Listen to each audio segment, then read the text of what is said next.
Drewmas media ine dzidziso, ine nhungamiriro yekutipa gwara reupenyu. Ndipo patinoona ana sekuru vedu ari masvikiro nemapositori, topa kumatendo kuvayera shumba vatidzidzisa nekutipawo gwara iri.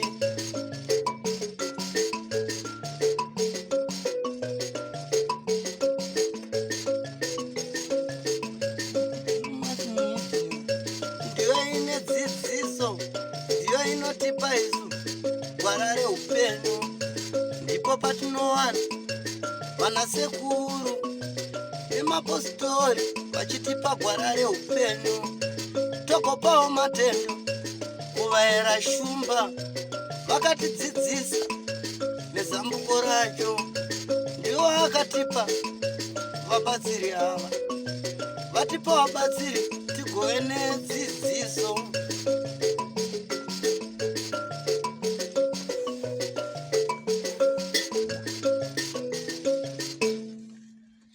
Ngajime mpururu. Mushauna harangero. Mushauna harangero. Tokumbira kakune mina mdzimire mabereka ana amtina. Mpururu kana mkanyayo. Mandibaya. Tokumbira gwara reupenyu. Idzidziso kune vanoteerera kutoshora. Chokwadi mukanya makaimba mukati tinokumbira gwara reupenyu. Ndo pamunoona vanhu vakasiyana vanobatsira angave mapositori. Nhasi kekutanga kuDrewmas media tapinda kune Pentecostal. Kati noenda kwese mhuri yeZimbabwe chikuru kuedza kutsvaga rubatsiro. Hongu nhasi taunza mwana wekurohwa mambama kuMbare, uya ndiye atauya naye pachechi ino kuti anga achiwana karubatsiro. Chedu chete kukuunzirai zvinenge zvichiitika. Kana abatsirika tobva takuudzai kuti kuno kwabikwa dopi roakomana, uyai mose mhanyai munokore. Rekedzai tipinde muchirongwa chezuva ranhasi. Munoziva chii mhuri yeZimbabwe? Kusiyana kweDrewmas media nedzimwe nhepfenyuro dzese dziri munyika pasi rino rese, should I say, ndezvekuti isusu hatingokuudzei kuti mwana uyu arohwa nembama, mwana uyu tinotsvaga zvine solution. Tinoda solution to a problem. Hatisiye zvinhu zviri hanging. Naizvozvo tinoda rubatsiro rwenyu kuti tikwanise kunge tichiclosa machapters. Makatituma hongu basa rinenge rakawandisa, asi nhasi tazokwanisa kuti tinge tichifamba naye mwana uye wemambama. My results are coming very soon. Kazwai mhuri yeZimbabwe, kusangana kwatiri kuita nhasi rarimwe zuva. Ndinogara ndichitaura ndichidaro nguva dzese. Pari zvino nhau yatinayo ndiye mwana wekuMbare, mwana uya wekurohwa mambama. Takabatana nemunhu waMwari kuti anga achiuya pano pachechi kuti azonamatirwa. Chatinoda isusu ndechekuona kuti mushure memazuva mashomanene pane shanduko here pamwana iyeyu. Rangu zita ndinonzi Andrew Neshamba. Senguva dzese, don't forget to subscribe to Drewmas media. Drewmas media taking you to another level. Nasi tiri pane rimwe level. Munombondoona ndiri kunana sekuru kuya kung'anga. Nasi musandibatanidze neng'anga. Ndiri kusvondo. Saka mungatondishedza henyu kuti Prophet Neshamba aiwa ndingafare zvikuru. Rekedzai tipinde muchirongwa chezuva redu ranhasi.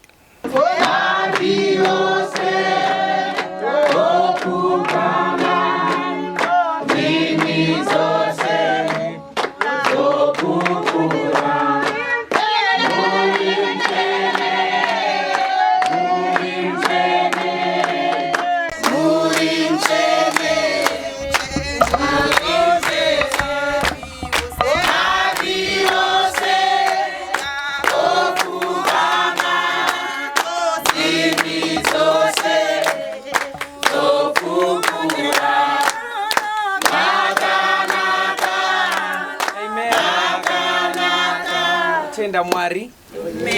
Ndoti ungosimudze maoko ako uri pauri ipapo. Ndiri kutenda imwe yamutsvene muzuva ranhasi. Ndiri kutenda ine simba renyu riri pakati pedu. Ndinokutenda ine kubata kwenyu. Ndinokutenda ine ruoko rwenyu. Ndiri kutenda imwe yamutsvene nekusunungura kwamunoita vakasungwa naSatani. Nekudzikinura vakasungwa pajoko raSatani. Ndiri kutenda Ishe wemadzishe. Ndiri kutenda ine kusunungura kwamurida kuita muriri pano. Ndiri kutenda imwe yamutsvene nekuda kuvadzikinura zvamuchose. Nekuda kubvisa dambudziko riri pavari zvamuchose. Ndiri kutenda imwe yamutsvene nekumisa dambudziko iri zvamuchose.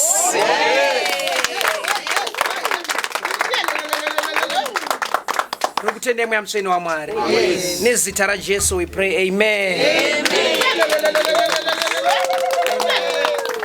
Now, so we are going to pray. Teda kunamatira family iyi. Ndifunga vazhinji makanzwa dambudziko rayo.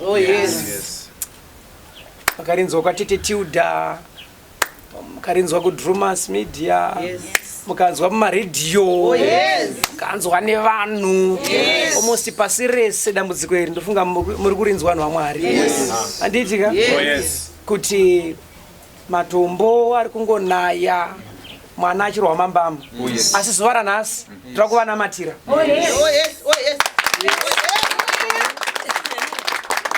Patiri kuvanamatira zuva ranhasi, hamusi kuzofa futi makazvinzwa.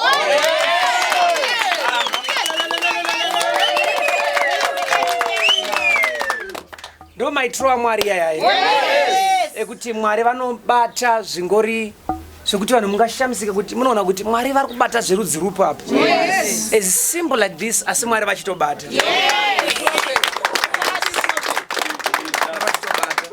Because vanhu vakatarisa vanoti but nai ko munhu waMwari vari kungotaura zviri simple like this. How come? How come kuti ari kungotaura zviri simple kuti tira kunamatira maya dambudziko riperi? Vari kunyatsoziva here matombo ari kunaya? Saka ndoda example yemamwe matombo ari kunaya. Just fine. Before I pray for this family. Vari kunyatsoziva here kuti zvizvi zviri kunyatsoitika chaizvo matombo acho vari kutaura kuti munhu ari kurova mbama pamusoro pemwana uyu. Munhu waMwari vari kufunga kuti zvinopera here? Nesimplicity yavari kutaura mumashoko avo. Nyamba kune simba riri pamusoro pemasimba.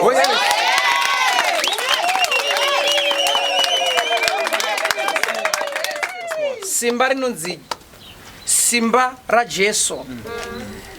Now, bozi nawe haisi kupera kwematombo kunaya kwawo.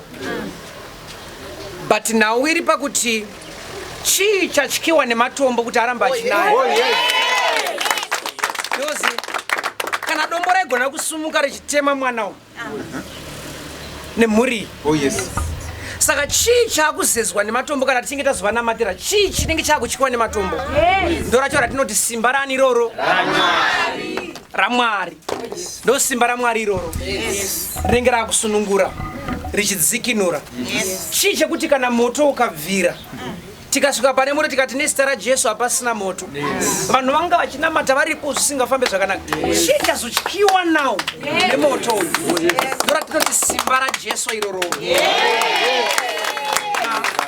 Saka kuti Jesu abate, Jesu zvaanoita anouya opfeka nyama, ogara munyama. Tikudzika zvakanaka? Anopfeka chi? Nyama. Ofamba pakati pevanhu asi ane body yaari kufamba ari mairi. Saka pandiri kuvanamatira dambudziko ravo kupera kwaro ndiJesu ari kuripedza. But ari kuripedza kubudikidza akapfeka muviri unoyo. Moses tikaona isu Moses akunovhura gungwa orova kuda isu nana Aroni. Vana veIsraeri vopfuura nepakati pegungwa paya paya. Funga munoiziva nyaya yava. Chii chiri kuitika? ndiMwari vari kubata. Vakagara munana Moses nana Aroni nana Joshua. Semu Mwari ivavo ndo vachazviratidza muzuva ranhasi. Saka kusunungurwa kuri kuitwa mama ava vari kusunungurwa according nescripture iri muBhaibheri. Jesu paakarayira mhepo kuti iwe mhepo mira, takuzorayirawo kuti iwe matombo nemambama ita sei zvako? Ita sei zvako? Jesu paakati kumhepo vadzidzi vake vakuti zvinotofa toita seiko panapa? Isu tiri kungoti bedzi panapa, iwe mhepo, iwe matombo, iwe mbama, mira. So this is the family. Toda kuti mufugame. Oh, thank you, Jesus. Thank you, Jesus. Toda vanawo zvakare vadiki-diki. Okay. Andiri kuna matraiva ava. It's fine. Now, simudze maoko enyu. Just close your eyes. Kubva nhasi akaromba pamusoro pamai ava nemwana wavo uyu nemhuri yavo nemurume wavo nevana vavo, wese akaromba pamusoro pavo, akashandisa zita ravo, akadeketera zita ravo, zvanzi naJehovha zvapera kubva nhasi. Now, wese ane mashoko aakataura pamwana uyu kuti ainitiatwe ashandiswe into satanism, zvese zvakainitiatwa pamusoro pemwana uyu zvanzi naJehovha kubva nhasi zvapera zvamuchose. Now, wese aisumudza matombo aya achita kuti matombo aya aisumudza nezvisingaonekwe vachitema mwana uyu, midziyo ichipwanywa, zvanzi naJehovha kubva nhasi hakuna dombo zvakare richasimudzwa, hakuna dombo zvakare richakandwa. Asi ndikuziva dambudziko rakaita sezvaro. Thank you. Now, tinodeclare nezita raJesu pamusoro pemhuri iyi kubva nhasi. Fara maziso ako nana. Kubva nhasi hakuna dombo richakandwa, hakuna mbama ichamurova. Ndataura izvi neauthority yaJehovha. Ndataura izvi semumiriri wedenga atumwa naJehovha pamhuri iyi. Kubva nhasi nokonzera confusion mukingdom yaSatan. Kubva nhasi noparadza any form of darkness, any power from the from any source over this family. Kubva nhasi vasunungurwa nezita raJesu. So zvizhinji pamusoro pemhuri iyi Mwari vari kuti vaisunungura. So kubva nhasi, from today, count any day you want. Even kutobva nhasi mangwana kuswera mangwana nakuswera mangwana, forever and ever, there shall never be a problem like that.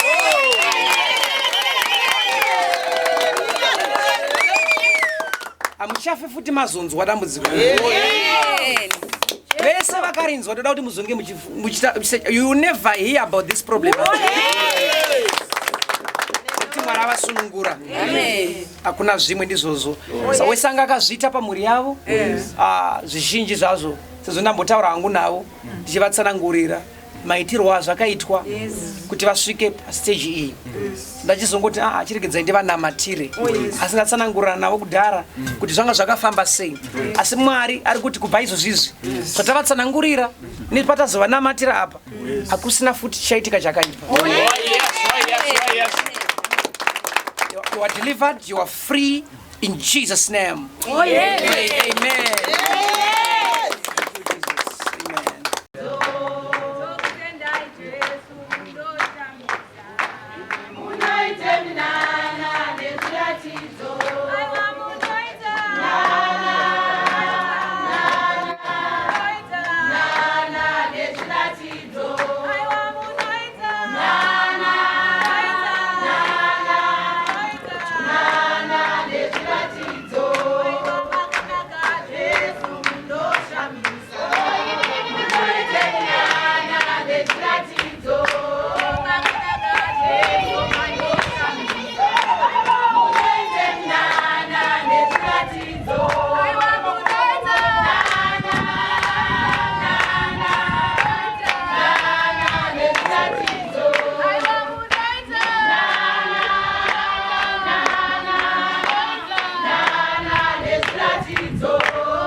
murezimbabwe ndinovimba maona zvaitika pano.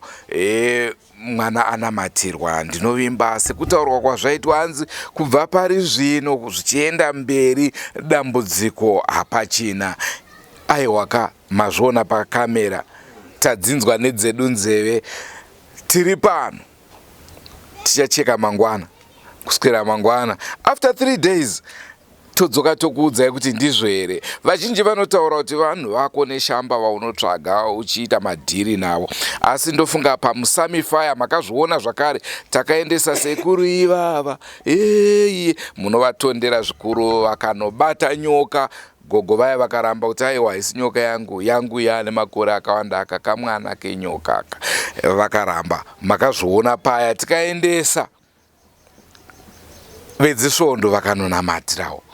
Makazviona zvavakaita zvavakabata paya, asi dambudziko harina kuita sei, harina kupera. Pane mumwe vamwe madzimai ndo vakazoenda vakanopedza dambudziko iroro. Ishuwiro yedu murezimbabwe kuti pese panenge paitika dambudziko towana anonge achipedza dambudziko. Saka nhasi uno mazviona zvaitika. Dambudziko iro rangopera. Munazama matambudziko ariko. Tine mairi izvozvi. Kuchiredzi ndinovimba muri kutondera.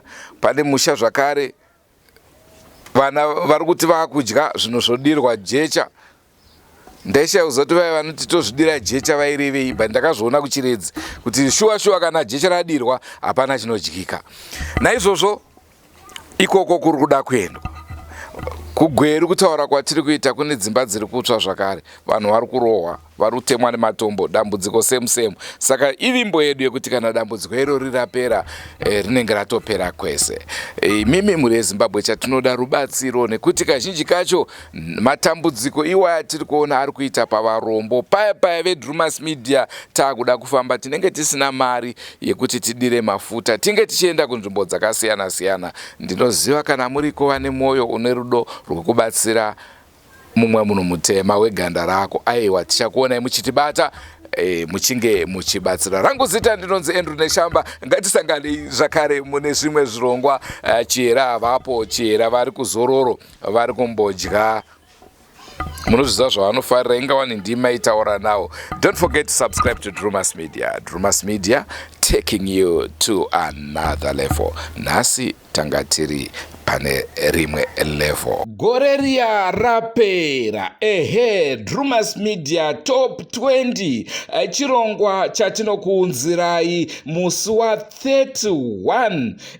Tichiti gore rino richingopera chete na 5 o'clock dzemasikati. Ngatisangane ipapo live tichikupai nhau dzakanetsa kuDrewmas Media. Tichikupai nhoroondo yekukura kweDrewmas Media kubva zvayatanga nhau dzakanyanya kuita kuti imimi musarudze kuti regai ndisubscribe kuDrewmas Media. Vanenge vakwanisa zvakare kuvhota vachitipa top 5 iri correct, asi tinoda kuti mutipe top 10, but vanenge vagona top 5 yacho yese iri correct.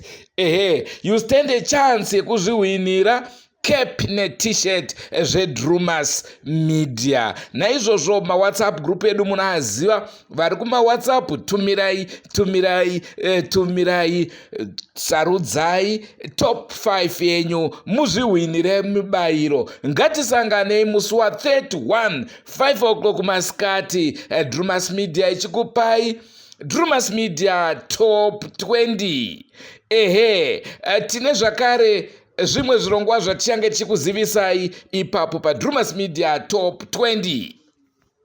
Goodbye my friends. Goodbye my friends. Wakamboonana tichazoonana nerimwe zuva hama dzangu. Goodbye my friends. Goodbye my friends. Wakamboonana tichazoonana nerimwe zuva hama dzangu. Ini ndokwenda kubasa kwangu. Iwe makiwe mkaranga.